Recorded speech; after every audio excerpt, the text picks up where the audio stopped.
বর্তমান অন্তর্বর্তীকালীন সরকারের অনেকেই বিদেশি নাগরিক, উপদেষ্টাদের অনেকেই। এই আলাপ দীর্ঘদিন থেকে চলছে এবং এটা আস্তে আস্তে বেশ সিরিয়াস হয়ে উঠছে। এটা সিরিয়াস হওয়া উচিত। বাংলাদেশের একটা সরকারের মধ্যে যদি অনেক বিদেশি নাগরিক এক্সক্লুসিভলি অথবা দ্বৈত নাগরিকত্ব থাকে, সেটা আমাদের রাষ্ট্রীয় নিরাপত্তার জন্য খুবই বড় ঝুঁকি এবং প্রশ্ন তৈরি করবে।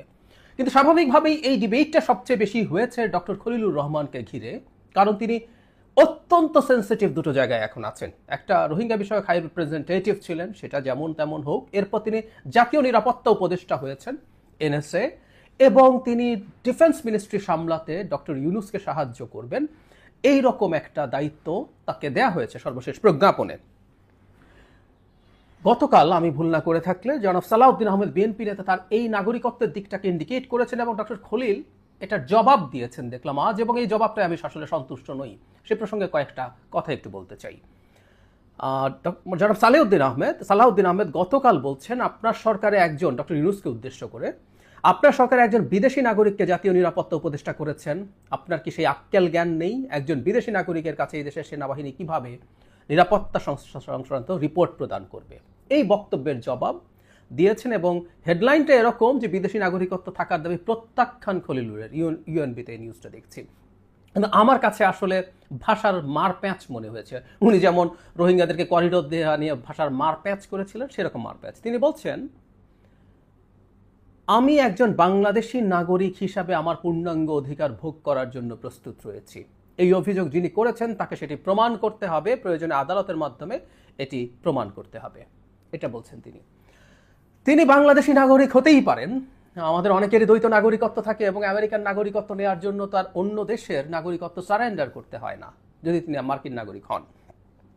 তিনি স্পষ্টভাবে কেন বলেন না যে আমি মার্কিন নাগরিক নই, আমি শুধুমাত্র বাংলাদেশি নাগরিক, একমাত্র বাংলাদেশি নাগরিক? ওনার কথার মধ্যে মারপ্যাচ আছে বাংলাদেশি নাগরিক হিসেবে। হ্যাঁ, উনি বাংলাদেশি নাগরিক, কিন্তু ওনার যদি দ্বৈত নাগরিকত্ব থাকে তিনি উপদেষ্টা পদে থাকতে পারেন না। আমাদের সংবিধান এটা সমর্থন করে না।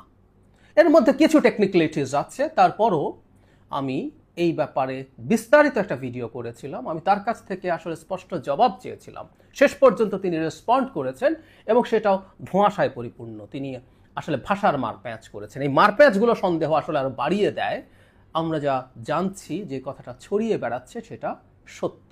আমি আমার আগের ভিডিওটা এখানে যুক্ত করছি এবং আপনারা একটু বিস্তারিত দেখুন কেন আমাদের সংবিধান দ্বৈত নাগরিকত্ব থাকা কোনো মানুষকে এই ধরনের পদে পারমিট করে না, এবং আমি সংবিধানের এই নিয়মটা খুবই কঠোরভাবে সমর্থন করি।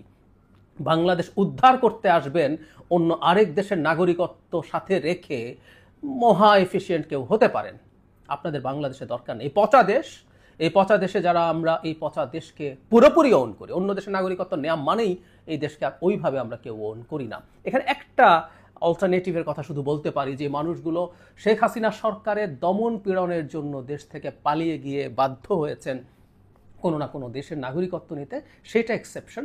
তারপরও এখনকার পরিস্থিতিতে তাদের সেই নাগরিকত্ব সারেন্ডার করে বাংলাদেশের আবার পাসপোর্ট গ্রহণ করা তাদের উচিত হবে বলে আমি মনে করি, এবং সেটা সারেন্ডার করা, যদি দ্বৈত নাগরিকত্ব থাকে সেটা সারেন্ডার করা। সেই প্রেক্ষাপট তো পাল্টে গেছে। সুতরাং কোনো ক্রমেই বাংলাদেশ উদ্ধারের জন্য তাদের আমাদের প্রয়োজন আছে আমার মনে হয় না। আমি এই ব্যাপারে খুবই কঠোর আছি। যাই হোক, এই ব্যাপারটা নিয়ে যে ভিডিওটা করেছিলাম যুক্ত করছি, আপনারা দেখবেন। যারা দেখেননি, যারা দেখেছেন তাদের আর এটার প্রয়োজন নেই। অন্তর্বর্তী সরকারের রোহিঙ্গা বিষয়ক high representative doctor Khalilur Rahman তার সেই সময়কার দায়িত্বের চাইতে বেশি কিছু হতে চলছেন, এরকম একটা অনুমান আমার ছিল। আপনাদের মনে থাকার কথা, চায়না থেকে ফিরে তিনি যখন ব্রিফিং করেছেন, তার ব্রিফিং করা বা পরবর্তীতে নানা সময়ে পররাষ্ট্র বিষয়ক ব্রিফিংয়ে তাকে দেখে আমার ধারণা হচ্ছিল তিনি পররাষ্ট্র উপদেষ্টা হতে যাচ্ছেন কিনা, কিন্তু পরে দেখা গেল আমার ওই অনুমানটা ভুল। কিন্তু তিনি গুরুত্বপূর্ণ বা আরও গুরুত্বপূর্ণ কিছু হতে যাচ্ছেন, তার যে স্পেসিফিক দায়িত্ব তার চাইতে বেশি কিছু হতে যাচ্ছেন, এটা বোঝা যাচ্ছিল। এবং সেটা আমরা জানলাম, তিনি দুটো দায়িত্ব পেয়েছেন, আমরা এভাবে বলবো। একটা প্রধান, একটা হচ্ছে বাংলাদেশের ইতিহাসে প্রথমবারের মতো একজন সিকিউরিটি অ্যাডভাইজার হিসাবে তাকে নিয়োগ করা হয়েছে। আমাদের আর আগে কখনো কোনো সিকিউরিটি অ্যাডভাইজার ছিল না। শুধু সেটা না, আরেকটা খুবই গুরুত্বপূর্ণ দায়িত্ব তাকে দেয়া হয়েছে। আমি চিফ অ্যাডভাইজারের যে ফেসবুক আছে সেখান থেকে একটু পড়ি। Additionally, he will assist the chief advisor in the discharge of his responsibilities relating to the Ministry of Defense. আমরা ট্রেডিশনালি দেখেছি আমাদের দেশের প্রাইম মিনিস্টাররা প্রতিরক্ষা মন্ত্রণালয়টা তার হাতে রাখেন। মানে ইভেন ভারতে একজন প্রতিরক্ষা মন্ত্রী থাকে, কিন্তু আমাদের প্রতিরক্ষা মন্ত্রী কখনো ছিল না, প্রধানমন্ত্রী প্রতিরক্ষা মন্ত্রণালয় রাখেন। এখানে তাকে অ্যাডিশনাল রেসপন্সিবিলিটি দেওয়া হয়েছে। এছাড়া ওনার যে হাই রিপ্রেজেন্টেটিভ উনি ছিলেন সেটা রয়েই গেল। একটা গুরুত্বপূর্ণ বা অতি গুরুত্বপূর্ণ বা এভাবে বলতে একটা মারাত্মক প্রশ্ন তৈরি হয়েছে। আমি দেখছি যে সোশ্যাল মিডিয়াতে গুরুত্বপূর্ণ মানুষজন যারা এই খোঁজ খবর রাখেন, একেবারে যে কেউ ধরনের মানুষ নন, তারা একটা তথ্য সামনে আনছেন, সেটা হচ্ছে জনাব খলিলুর রহমান মার্কিন নাগরিক। আমি নিশ্চিত নই, আমি আপাতত এটা ধরে কথা বলছি এবং আমি সরকারের কাছে একটা অ্যাপিল করব এই ভিডিওর শেষে। এই রকম আলাপ আসছে যে তিনি একজন মার্কিন নাগরিক, বাংলাদেশে মন্ত্রীর পদমর্যাদায় আগেই নিযুক্ত হয়েছেন, আর এখন অতি গুরুত্বপূর্ণ অতি সেন্সিটিভ দুটো জায়গায়, একটা সিকিউরিটি অ্যাডভাইজার এবং আরেকটা হচ্ছে উনি ডিফেন্স মিনিস্ট্রি দায়িত্ব পালনে প্রধান উপদেষ্টাকে সহায়তা করবেন। আমার কাছে তো মনে হচ্ছে এটা ডিফ্যাক্টো প্রতিরক্ষা মন্ত্রীর মতোই একটা বিষয়। দুটো ব্যাপার একটু বলে রাখা ভালো তার শুরুতেই, সেটা হলো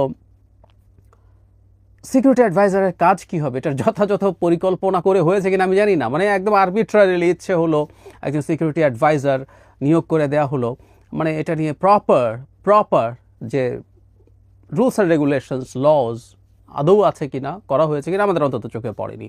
আমাদের তো জানার অধিকার আছে বাংলাদেশের একজন সিকিউরিটি অ্যাডভাইজার যখন নিযুক্ত হন কী কী রেসপন্সিবিলিটি তার আছে, এটা সরকারকে জানানো উচিত ছিল। নতুন করে আইন বা অধ্যাদেশ এখন যদি জারি নাও হয় সিকিউরিটি অ্যাডভাইজারের কাজ কি সেটা আমাদের জানানো দরকার ছিল, জানানো হয় নাই। জাস্ট আরবিট্রারিলি ইচ্ছা হলো, ভাল লাগলো, একজন সিকিউরিটি অ্যাডভাইজার দিয়ে দিলাম। প্রায় একটা কথা বলতে চাই, এটা আমাদের দেশ, এটা পোস্ট শেখ হাসিনা। এখানে একজন শেখ হাসিনা যা চাইবেন তাই হয়ে যাবে, সেটা হওয়া উচিত না। জনগণকে ইনফর্ম করা সরকারের জরুরি দায়িত্ব, যে 53 বা 54 বছর পর কেন একজন সিকিউরিটি অ্যাডভাইজারের আমাদের প্রয়োজন হলো এবং তার কী কী রেসপন্সিবিলিটি থাকবে, খুবই জরুরি। আমার ব্যক্তিগত অপিনিয়ন আমি একটু জানিয়ে রাখি, আমাদের একজন সিকিউরিটি অ্যাডভাইজার দরকার আছে বলে আমি মনে করি, কিন্তু তিনি কি করবেন। আমি ভারতের সিকিউরিটি অ্যাডভাইজার অজিত দোভাল আমরা খুব চিনি, জনাব খলিলুর রহমান। এই যে কিছুদিন আগে মোদির সাথে আমাদের প্রধান উপদেষ্টা বিমস্টেকে যে বৈঠক হলো, সেখানে দেখলাম অজিত দোভালের সাথে একটা ইনফর্মাল মিটিং করছেন। সো ভারতের সিকিউরিটি অ্যাডভাইজারের কী কী ক্ষমতা আছে, দায়িত্ব আছে, সেটা যদি দেখি খুবই সেন্সিটিভ ইস্যুস। নাম শুনেই বোঝা যায় সিকিউরিটি অ্যাডভাইজার। সো একটা স্টেটের ইন্টারনাল এবং এক্সটার্নাল সিকিউরিটি থ্রেট নিয়ে তিনি অ্যানালাইজ করেন, তিনি প্রধানমন্ত্রীকে পরামর্শ দেন এবং সে কী কী স্টেপ যেগুলো এক্সিকিউট করা হচ্ছে সেগুলো ওভারসি করেন। এর চাইতেও জরুরি কথা যেটা, সেটা হচ্ছে ভারতের সিকিউরিটি ন্যাশনাল সিকিউরিটি অ্যাডভাইজারের কাছে ভারতের গোয়েন্দা সংস্থাগুলোর সব রিপোর্ট তার কাছে যায়, তিনি সেগুলো নিজে ফাইনালাইজ করেন এবং সেগুলোকে অ্যাকুমুলেট করেন, ইন্টারপ্রিট করেন এবং সেটার ভিত্তিতেও তিনি ভারতের প্রধানমন্ত্রীকে পরামর্শ দেন। তার মানে আমরা এই প্রশ্ন এখন করবো যে ঠিক এরকমই কিছু, মানে আমাদের সিকিউরিটি অ্যাডভাইজারের কাছে কি আমাদের জাতীয় গোয়েন্দা সংস্থা সবগুলো রিপোর্ট যাবে, সব কি তিনি দেখবেন এবং তিনি কি একজন মার্কিন নাগরিক হয়ে এটা দেখবেন? আমি আসছি, মানে এই প্রশ্ন দূরেই থাকুক, একজন মন্ত্রী লিস্ট একজন মন্ত্রীও কি বিদেশি নাগরিক হওয়া উচিত? আমাদের সংবিধান কি বলে? এটা সাংবিধানিক সরকার নয়, অনেকেই বলেন। তারপর আমাদের একটু জেনে রাখা দরকার আমাদের স্পিরিটটা কী ছিল। আমি আর্টিকেল 56 প্রধানমন্ত্রী ও মন্ত্রিসভা এর 2 মধ্যে আছে এরকম যে প্রধানমন্ত্রী অন্যান্য মন্ত্রী, প্রতিমন্ত্রী, উপমন্ত্রী সবাইকে রাষ্ট্রপতি নিয়োগ করবেন। শর্ত হচ্ছে 90%, 10 জনে 9 জন নির্বাচিত সংসদ সদস্যদের মধ্য থেকে নির্বাচিত হবেন, আর 1/10 টেকনোক্র্যাট মন্ত্রী হতে পারেন যারা সংসদ সদস্য না হলেও চলবে। তার মানে হিসাবটা এরকম, 50 জন যদি মন্ত্রিসভার সদস্য থাকেন, 45 জনকে সংসদ সদস্য হতে হবে, আর বাকি 5 জন হতে পারেন টেকনোক্র্যাট যারা সংসদ সদস্য না হয়েও মন্ত্রী হতে পারেন। টেকনোক্র্যাট মন্ত্রী বিভিন্ন সরকারের সময় আমরা দেখেছি। তবে এখানে একটা জরুরি কথা কনস্টিটিউশন লিখে দিয়েছে, অনধিক 1/10 সংসদ সদস্য নির্বাচিত হইবার যোগ্য ব্যক্তিদের গণের মধ্যে হইতে মনোনীত হইতে পারিবেন। তার মানে যারা টেকনোক্র্যাট মন্ত্রী হবেন তারাও সংসদ সদস্য নির্বাচিত হওয়ার যোগ্যতা তাদের থাকতে হবে।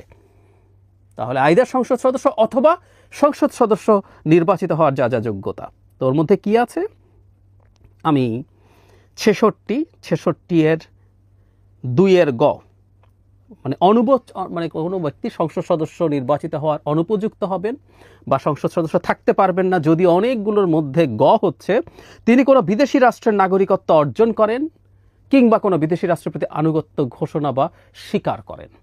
এই আর্টিকেলেরই পরের দিকে আছে তিনি যদি সেই নাগরিকত্ব মানে বাতিল করে দেন দিয়ে শুধু তার বাংলাদেশের নাগরিকত্ব রাখেন অথবা তিনি তার যদি একমাত্র বিদেশি নাগরিকত্ব থাকে সেটা ছেড়ে দিয়ে যদি নতুন করে বাংলাদেশের নাগরিকত্ব একমাত্র নেন তাহলে তিনি সংসদ সদস্য হতে পারবেন। তার মানে একটু খেয়াল করি, দ্বৈত নাগরিকত্ব যদি হয় বাংলাদেশের সংবিধান অনুযায়ী তিনি সংসদ সদস্য হতে পারেন না, আর সংসদ সদস্য হতে না পারলে তিনি সংসদ সদস্যদের মধ্য থেকে মন্ত্রী অথবা টেকনোক্র্যাট মন্ত্রী কোনোটাই হতে পারে না, কারণ টেকনোক্র্যাট মন্ত্রীকেও খুব ক্লিয়ারলি বলা আছে সংসদ সদস্য হওয়ার যোগ্যতা অযোগ্যতা যা যা আছে এগুলো সব ফুলফিল করবে, এটা তার ক্ষেত্রে প্রযোজ্য হবে। তার মানে আমাদের সংবিধান বলছে এক্সক্লুসিভলি আমেরিকান নাগরিকত্ব বটেই দ্বৈত নাগরিক হওয়া মানে আমেরিকা এবং বাংলাদেশ, আমেরিকা এবং মানে কানাডা এবং বাংলাদেশ এরকম দ্বৈত নাগরিকত্ব হওয়ার কোনো মানুষ বাংলাদেশে কোনোভাবেই মন্ত্রী হতে পারেন না। আরেকটা ইন্টারেস্টিং জিনিস আপনাদেরকে দেখাই, এই সরকার নভেম্বরে একটা অধ্যাদেশ জারি করতে চেয়েছিল এই যে সরকারটা আছে স্ট্রাকচার নিয়ে। এই স্ট্রাকচার নিয়ে এটা জরুরি ছিল, আসলে জরুরি ছিল কারণ আমাদের যে প্রধান উপদেষ্টা আছে আমাদের সংবিধানে তো প্রধানমন্ত্রী আছে, বহু ক্ষেত্রেই প্রধানমন্ত্রী আছে, প্রধান উপদেষ্টাই যে প্রধানমন্ত্রী আমাদের উপদেষ্টারাই যে মন্ত্রী, এই জিনিসগুলো নিয়ে বলার কথা ছিল, বলা হয়েছিল, কিন্তু আমি খোঁজ নিয়ে জানলাম এটা মন্ত্রিসভায় চূড়ান্তও হয়েছে কিন্তু এটা শেষ পর্যন্ত গেজেট হয়নি। মানে প্রধান আমরা জানি যে এই অধ্যাদেশ হওয়ার সময় রাষ্ট্রপতি সিগনেচার লাগে হয়ে গেজেট হতে হয়, সেটা হয়নি। তার মানে এটা এখনও শেষ পর্যন্ত পাস হয়নি। কিন্তু এটার একটা অংশ আমি আপনাদেরকে দেখাই, একটা সাবহেডিং আমি বিবিসি বাংলা থেকে পড়ছি, উপদেষ্টা হতে পারবেন না যারা 25 বছর পূর্ণ না হলে, এবং এখানেও বলা হচ্ছে কোনো বিদেশি রাষ্ট্রের নাগরিকত্ব অর্জন কিংবা কোনো বিদেশি রাষ্ট্রের প্রতি আনুগত্য ঘোষণা বা স্বীকার করলেও তিনি শপথ নিতে পারবেন না। তার মানে সরকার এই অন্তর্বর্তীকালীন সরকার তার সরকারের নেচার সম্পর্কে যে অধ্যাদেশ চূড়ান্ত করেছিল মন্ত্রিসভায় সেখানেও বলা হয়েছে দ্বৈত নাগরিকত্ব থাকা মানে কোনো বিদেশি রাষ্ট্রের নাগরিকত্ব নিলেই তিনি কোনোভাবেই উপদেষ্টা হতে পারেন না। এটাও এই অধ্যাদেশের মধ্যে অন্তর্ভুক্ত ছিল, এটা এখনো পাস হয়নি, কেউ টেকনিক্যালি বলতে পারেন পাস তো হয়নি। তার মানে হচ্ছে এই বাংলাদেশের নাগরিকত্বের পাশাপাশি যে কেউ অন্য কোনো দেশের নাগরিকত্ব নিয়েছেন তিনি এই দেশের প্রতি মানে একেবারে দ্ব্যর্থহীনভাবে এই দেশের প্রতি শর্তহীনভাবে আনুগত্য রাখেন বলে আমি বিশ্বাস করি না। নির্বাচন ব্যবস্থা সংস্কার কমিশনের সদস্য হিসেবে আমি যখন কাজ করছিলাম তখন এই ধরনের বেশ কিছু মানুষ কমিশনে এসছেন, কথা বলেছেন এবং তারা এই বারটা তোলার জন্য বারবার কথা বলেছেন। আমি সম্ভবত এটার বিরুদ্ধে সবচেয়ে কঠোর ফাইট করেছি। কোনো মানুষ যদি মনে করেন তিনি অন্য দেশের নাগরিকত্ব নেবেন, থ্যাংক ইউ ভেরি মাচ, আপনি বাংলাদেশে আপনাকে বেতন টেতন দিয়ে কোথাও কনসালটেন্সি করাতে পারি, কিন্তু আমাদের এই পচা দেশ, এটা পচা দেশ বলেই তো আপনারা অন্য কোনো দেশের নাগরিকত্ব নিয়েছেন, এই পচা দেশটার আমরা পচা মানুষরাই দেখি একটু চেষ্টা করে গড়ে তোলা যায় কিনা। আমরাই সংসদ সদস্য হই, আমরাই অন্যান্য বিভিন্ন মন্ত্রী টন্ত্রী হয়েও যদি পারি, আমরা পচা দেশ তো, পচা দেশে পচা লোকরাই আমরা থাকি। আপনারা অনেক এফিসিয়েন্ট হতে পারেন, অনেক এফিসিয়েন্সি নিয়ে আপনারা আপনাদের জায়গায় থাকেন। আমার চিন্তা এরকম। আমি খুব টাফ ডিবেট করেছি আমাদের সেই কমিশনে এবং আমি কোনোভাবেই ভবিষ্যতেও কখনো যদি এটা পরিবর্তনের প্রশ্ন আসে আমার প্রতিবাদে কী হবে জানি না, আমি অত্যন্ত টাফভাবেই এটা প্রতিবাদ করব, সিরিয়াসলি করব। যাই হোক, যে কথাটা বলছিলাম, কোনো মন্ত্রী দ্বৈত নাগরিকত্ব নিয়ে থাকা উচিত বলে আমি মনে করি না। কোনো মন্ত্রী, যে কোনো মন্ত্রণালয় যেটা আমাদেরকে অ্যাপারেন্টলি লেস সেন্সিটিভ মনে হয় সেটাও হওয়া যাবে না, ফুল স্টপ। আমি জানি না আর কেউ আছে কি নাই। আমাদের কি মনে নাই কিছুদিন আগেই সংবিধান সংস্কার কমিশনের সভাপতি চেয়ারপারসন, যিনি এখন ঐক্যমত্য কমিশনের ভাইস প্রেসিডেন্ট, জনাব আলী রিয়াজের আমেরিকান নাগরিকত্ব নিয়ে খুবই পাওয়ারফুল, অতি ইনফ্লুয়েন্সিয়াল মানে সোশ্যাল মিডিয়া অ্যাক্টিভিস্ট বলেছিলেন যে বিদেশি নাগরিকত্ব নিয়ে, আমেরিকান নাগরিকত্ব নিয়ে তিনি কিভাবে সংবিধান প্রণয়ন করেন। খুবই সমালোচনা হয়েছিল, আমাকেও এই প্রশ্ন বিভিন্ন টকশোতে জিজ্ঞেস করা হয়েছিল। প্রথম কথাটা হচ্ছে এটা সংবিধানের সাথে সাংঘর্ষিক না, এখন পর্যন্ত, যে একটা কাজ তিনি করতে এসছেন তাকে করতে দেয়া হয়েছে এবং বাংলাদেশে তিনি খুবই ইনভলভ ছিলেন for a very long period, তারপরে এই প্রশ্নটা নৈতিকভাবে কেউ করতে পারেন। আসলে একটা দেশের সংবিধান লিখছি আমরা, যেখানে আমেরিকান পাসপোর্টধারী একজন মানুষ সেই কাজটা করেছেন। যদি সেটা হয়ে থাকে, একজন মন্ত্রী হচ্ছেন কিভাবে একই রকম ক্রাইটেরিয়া নিয়ে, আমাদের শোরগোল করা দরকার। একটু বলে রাখি আবারও, আমরা এখনও নিশ্চিত নই। এবার সেই মন্ত্রী যদি হন জাতীয় নিরাপত্তা উপদেষ্টা, যিনি আমাদের দেশের সব ভালনারেবল জিনিস জানবেন, বুঝবেন, সেটা নিয়ে অ্যানালাইজ করবেন, সেটা নিয়ে প্রধান উপদেষ্টার সাথে আলোচনা করবেন, প্রধান উপদেষ্টার চিন্তা জানবেন, সব তথ্য তার কাছে থাকবে, এবং তিনি প্রধান উপদেষ্টাকে আমাদের ডিফেন্স মিনিস্ট্রি সামলাতে সাহায্য করবেন। মানে আমাদের সবচেয়ে সার্বভৌমত্বের প্রতীক যে জায়গাগুলো, সেই জায়গাগুলোতে একজন মার্কিন নাগরিক বা বিদেশি নাগরিক কাজ করবেন। কিভাবে দেখব আমরা এটাকে, কিভাবে নেব? আমি এটা জনাব খলিলুর রহমান সম্পর্কে বলছি না। উনি অত্যন্ত এডুকেটেড, কেপেবল, এক্সপিরিয়েন্সড একজন মানুষ। আনডাউটেডলি তার প্রোফাইল দেখলে যে কারোই মনে হবে উনি হাইলি কেপেবল। কিন্তু আমরা একজন বিদেশি নাগরিককে এত সংবেদনশীল কোনো মন্ত্রণালয়ে এবং নতুন দায়িত্বে কেন দিচ্ছি? কেন আমরা এটা মেনে নিচ্ছি যদি তিনি সেটা হয়ে থাকেন? আমি আবারও বলি, এই মন্ত্রণালয় না, কোনো একটা মন্ত্রী পরে এই ক্যাবিনেটে কোনো দ্বৈত নাগরিকত্বের মানুষ থাকতে পারেন বলে আমি বিশ্বাস করি না। যদি কেউ থেকে থাকে, প্রত্যেকেরকে বের করে দেওয়ার পক্ষে আমি। আপনাদের সার্ভিস এই দেশের দরকার নেই। যদি হয়, সংবিধান বলেছে ওই নাগরিকত্ব ছেড়ে আসুন, একমাত্র বাংলাদেশের নাগরিক হয়ে যদি দেশকে সেবার আগ্রহ থাকে, ইচ্ছা থাকে, সেটা করুন। এর বাইরে অন্যথা কোনো কিছু আমি অন্তত কোনোভাবে মেনে নেব না। সরকারের কাছে আহ্বান, যেহেতু এরকম একটা প্রশ্ন উঠেছে, এবং আবারও বলছি, গুরুত্বপূর্ণ মানুষজন এই প্রশ্ন তুলছেন যারা এসব সম্পর্কে জানেন, সরকারকে বা মিস্টার খলিলুর রহমানকে এটা স্পষ্ট করতে হবে যে তিনি দ্বৈত নাগরিক নন, তার অন্য কোনো দেশের নাগরিকত্ব নেই, তিনি শুধুমাত্র বাংলাদেশের নাগরিক। বলতে পারেন, তর্ক করতে পারেন, উনি হতে পারেন যে হ্যাঁ আমি তো মন্ত্রী না, সংবিধানে মন্ত্রী আছে, আমি তো উপদেষ্টা, কিসের সাথে আমার সাংঘর্ষিক? হ্যাঁ আমি দ্বৈত নাগরিকত্ব নিয়ে আছি এবং আমি বেআইনি বা অসাংবিধানিক কিছু করছি না। অন্তত এরভাবে বলতে হবে আছে কি নেই, আইদার না বলতে হবে অথবা আছে কিন্তু আমি কোনো রকম কোনো অসাংবিধানিক বা বেআইনি কিছু করছি না, এটা বলতে হবে। সরকারকে এই জিনিসটা ক্ল্যারিফাই করতে হবে। দেশের সবচেয়ে সেন্সিটিভ, সবচেয়ে স্পর্শকাতর, সবচেয়ে সংবেদনশীল বিষয় নিয়ে এরকম যাতা করার কোনোরকম কোনো অধিকার এই সরকারের নেই। আমি চাই এই একই দাবি বিভিন্ন রাজনৈতিক দল তারা এটা নিয়ে মাঠের এই আওয়াজটা তুলুক, মাঠে এই কথাগুলো বলুক, কারণ আমাদের প্রতিরক্ষার মতো বিষয়, আমাদের জাতীয় নিরাপত্তার মতো বিষয়, আমি বলছি না জনাব খলিলুর রহমান এগুলো খুব ইনএফিশিয়েন্টলি করবেন বা উনি কোনো না কোনোভাবে এটার সাথে বিট্রে করতে পারেন, ইভেন খাস বাংলাদেশি নাগরিকও বিট্রে করতে পারেন, কিন্তু লিস্ট কতগুলো স্ট্যান্ডার্ড আছে, লিস্ট কতগুলো ক্রাইটেরিয়া আছে, সেটা ফুলফিল না করে কোনোভাবেই হতে পারে না। আমাদের কনস্টিটিউশন, আমাদের ল, এই যে অধ্যাদেশ হতে যাচ্ছে, প্রত্যেকটা স্পিরিট হচ্ছে এটার বিরুদ্ধে। সুতরাং কোনোভাবেই এটা হওয়া উচিত না। এবং আবারও বলছি, রিপিটেশন হচ্ছে, তারপরও বলছি, সরকারকে বা জনাব খলিলুর রহমানকে ক্ল্যারিফাই করতে হবে এই বিষয়টা। আর যদি সেটা না হয়ে থাকে, উনি যদি অদ্বৈত নাগরিক না হয়ে থাকেন, তাহলে এই আলাপটার কোনো প্রয়োজন ছিল না। কিন্তু আমি এটা এতটাই সিরিয়াস এবং সেন্সিটিভ, আমি সাধারণত খুবই মেইন স্ট্রিমে না আসা কোনো নিউজ নিয়ে কথা বলি না, সাধারণত বলেই না আসলে, কিন্তু এটা এতটাই গুরুত্বপূর্ণ মনে হয়েছে, আমি এটা নিয়ে কথা বলতে বাধ্য হয়েছি।